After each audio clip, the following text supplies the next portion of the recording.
निकले स्वाहा स्वाहा, हमने धुआं से निकले स्वाहा स्वाहा। लक्ष्मी जी कहाली अपने पति से, लक्ष्मी जी कहाली अपने पति से, हमहु चलब देखने स्वाहा स्वाहा, हमहु चलब देखने स्वाहा स्वाहा, हमहु चलब देखने स्वाहा स्वाहा, हमहु चलब देखने स्वाहा स्वाहा। हमने धुआं से निकले स्वाहा स्वाहा, हमने चलब से निकले स्वाहा स्वाहा, हमने धुआं से निकले स्वाहा स्वाहा, हमने धुआं से निकले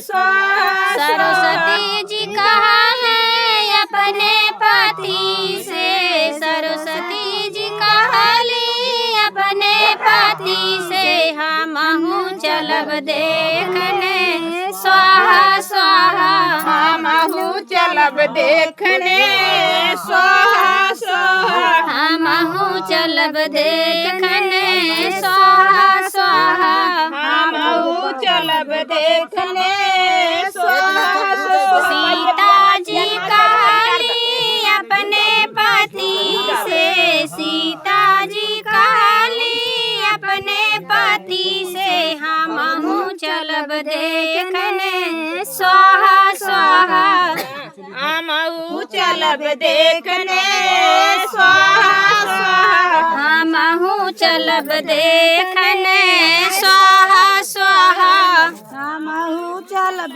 देखने स्वाहा स्वाहा। हमने धुआं से निकले स्वाहा स्वाहा,